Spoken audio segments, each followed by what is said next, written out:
disputes relating to interstate river water. Article 262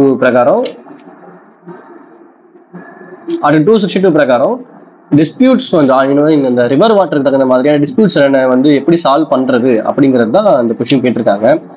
ஜென்ரலா பார்த்தோம் அப்படின்னா ரிவர் சம்பந்தப்பட்ட பிரச்சனைகள் நடக்குது அப்படிங்கும்போது யார் யாருக்கு நடக்கும்னா நம்ம ஒரு மாநிலங்களுக்குள்ளேயே அந்த ரிவர் ஃப்ளோ ஆகிட்டு இருந்ததுன்னா பிரச்சனை கிடையாது.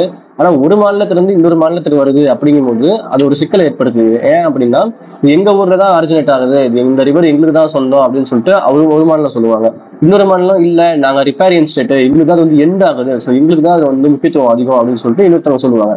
ஒரு நாடு இன்னொரு நாடா இருந்தது அப்படின்னா நமக்கு பிரச்சனையே இல்லை.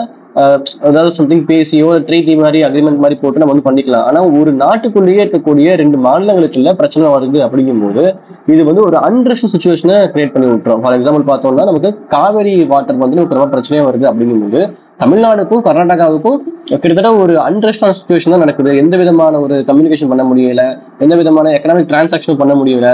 அப்புறம் அங்க இருக்கக்கூடிய தமிழர்களுக்கும் பிரச்சனை ஏற்படுது. அப்புறம் இங்க வந்து இங்கிருந்து அங்க போகக்கூடிய வண்டிகளுக்கு வந்து ரொம்ப சிக்கல் ஏற்படுது. ஈவன் படத்தை கூட வந்து இங்க ரிலீஸ் பண்ண விட மாட்டேங்கிறாங்க இந்த காவிரி வாட்டர் டிஸ்பியூட்னால. இது வந்து பல வருஷமா வந்து ஒரு அன்சால்வ்டு டிஸ்பியூட்டாவே தான் போய்கிட்டு இருக்கு. முடிஞ்ச அளவுக்கு சென்ட்ரல் கவர்மெண்ட் வந்து இதை சால்வ் பண்ணணும் அப்படின்ட்டு ட்ரை பண்ணிட்டு தான் இருக்காங்க. நம்ம ஸ்டேட் கவர்மெண்ட்ஸும் சால்வ் பண்ணணும்னு ட்ரை பண்ணிட்டு தான் இருக்காங்க. ஸோ இதை வந்து நமக்கு கான்ஸ்டியூஷன் பேசிஸ்ல ஏதாவது ஒரு இடத்துலயாவது நமக்கு சப்போர்ட் பண்ற மாதிரி ஒரு விஷயம் இருக்கா அப்படின்னு பாத்தீங்க அப்படின்னா ஆர்டிகல் 262 படி disputes relating to interstate river water. So ஒரு ஸ்டேட்டுமே இன்னொரு ஸ்டேட் தான் இன்டர்ஸ்டேட் அப்படின்னு சொல்லுவாங்க. ஸோ இந்த இன்டர்ஸ்டேட் ரிவர் வாட்டர்ல ஏதாவது ஒரு டிஸ்பியூட் நடக்குது அப்படின்னா என்ன பண்ணலாம் அப்படிங்கிறது தான் ஆர்டிகல் 262 சொல்லியிருக்காங்க.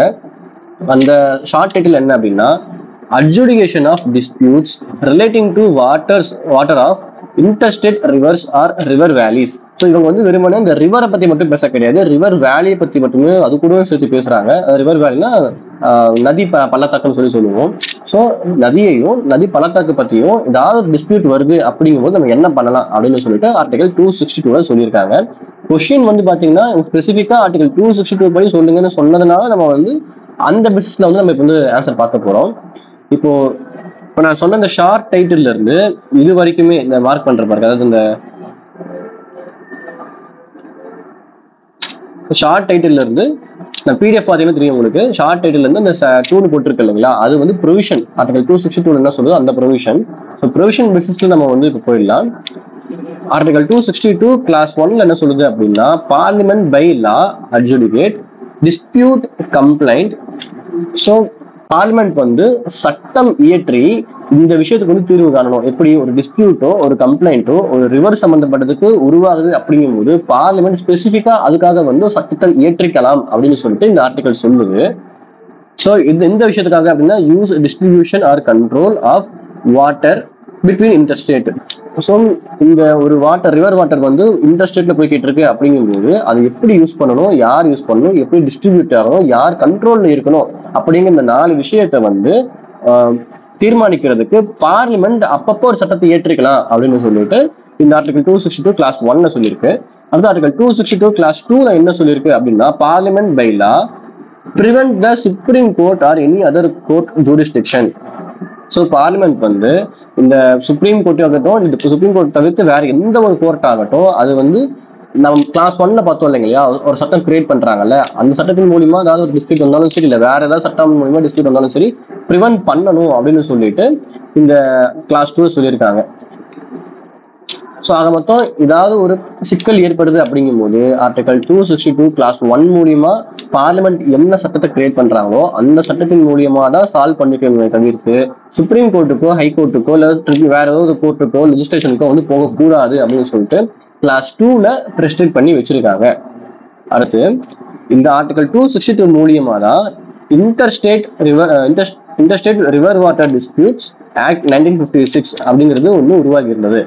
So interstate river water disputes act 1956 அப்படிங்கிறது இந்த ஆர்டிகல் 262 கிளாஸ் 1 மூலியமா தான் வந்து உருவாக்கி இருக்காங்க. இது வந்து ஒரு எக்ஸாம்பிள். ஸோ இந்த 2 கிளாஸோட ஆர்டிகல் 262 அப்படிங்கிறது கம்ப்ளீட் ஆகுது.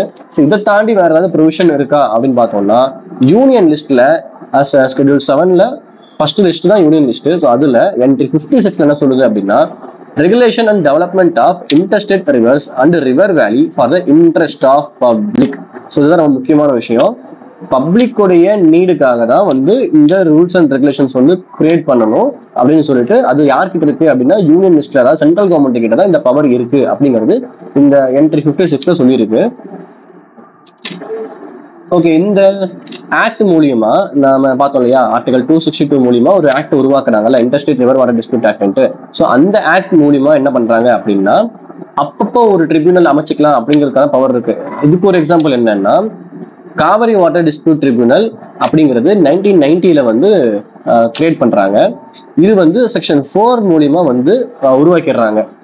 இப்ப நம்ம சொன்ன மாதிரி ஃபர்ஸ்ட் ப்ரொவிஷன்ல பாத்தீங்க அப்படின்னா, பார்லிமெண்ட் சட்டம் இயற்றிக்கலாம். பிரச்சனை ஏற்படுது அப்படிங்கும்போது இந்த பிரச்சனையை தீர்வு காண்ற வகையில பார்லிமெண்ட் சட்டம் இயற்றிக்கலாம். அப்படி இயற்றப்பட்ட சட்டம் தான் இந்த interstate river water dispute act 1956. இந்த ஆக்ட்ல என்ன சொல்லியிருக்காங்க அப்படின்னா, அப்பப்போ ஒரு பிரச்சனை வருதுங்கும் போது அப்பப்போ ஒரு ட்ரிபியூனல் வந்து உருவாக்கிக்கலாம் அப்படின்னு சொல்லிட்டு ஒரு சொல்லிடுறாங்க செக்ஷன் 4 மூலியமா. அப்படி செக்ஷன் 4 மூலியமா உருவாக்குனது இந்த காவிரி வாட்டர் டிஸ்பியூட் ட்ரிபியூனல் 1990 அப்படிங்கிறது. இந்த காவிரி வாட்டர் டிஸ்பியூட் ட்ரிபியூனல் பத்தி நான் ஒரு வீடியோவும் போட்டிருக்கேன், நீங்க யூடியூப்ல வந்து ரெஃபரும் பண்ணிக்கலாம்.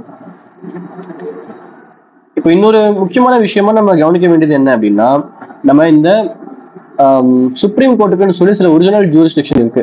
சுப்ரீம் கோர்ட்ல ஆர்டிகல் 131 படி என்ன அப்படின்னா, சில விஷயங்களை சுப்ரீம் கோர்ட்ல நம்ம டைரக்டா அப்ரோச் பண்ண முடியும் அப்படின்னு சொல்றதுதான் ஒரிஜினல் ஜூரிஸ்டிக்ஷன். ஸோ இதுக்காக தான் நம்ம வந்து சுப்ரீம் கோர்ட்டை டைரக்டா அப்ரோச் பண்ணலாம் அப்படின்னு பாத்தீங்கன்னா, ரெண்டு மாநிலங்களுக்கு பிட்வீன்ல பிரச்சனை ஏற்படுது அப்படிங்கும்போது, சென்ட்ரல் கவர்மெண்ட் இல்ல வேற மாநிலங்களுக்கு பிரச்சனை ஏற்படுது அப்படிங்கும்போது, சென்ட்ரல் கவர்மெண்ட் வேற மாநிலம் கூட சேர்த்து வேற மாநிலங்களுக்கு பிரச்சனை ஏற்படுது அப்படிங்கும்போது சுப்ரீம் கோர்ட்டை நம்ம டைரக்டா அப்ரோச் பண்ணி சால்வ் பண்ணிக்கலாம். இந்த இன்டர்ஸ்டேட் வாட்டர் டிஸ்பியூட் அப்படின்னு பார்க்கும்போது ஒரு மாநிலத்துக்கும் இன்னொரு மாநிலத்துக்கும் பிரச்சனை.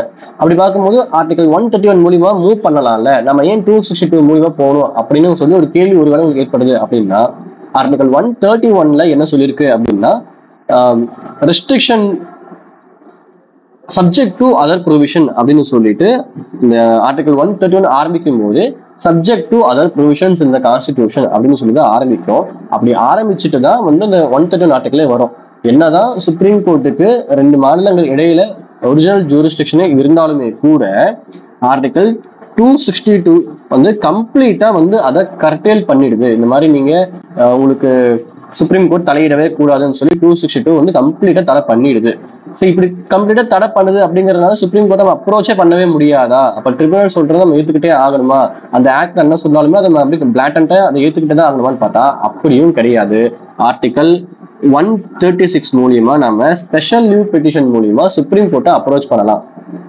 ஸ்பெஷல் லீவ் பெட்டிஷன் அப்படிங்கிறது என்னன்னா, ஆர்டிகல் 136 என்ன சொல்லிக்கலாம், சுப்ரீம் கோர்ட்டோடைய டிஸ்கிரிஷன் பவர் தான். அந்த டிஸ்கிரிஷன் பவர் மாதிரி சுப்ரீம் கோர்ட் அந்த கேஸை எடுத்துக்கணும்னு நினைச்சாங்கன்னா எடுத்துப்பாங்க, இல்லைன்னா எடுத்துக்காம போவாங்க. பட் ஒரிஜினல் ஜூரிஸ்டிக்ஷன் அவங்க எடுத்துதான் ஆகணும்.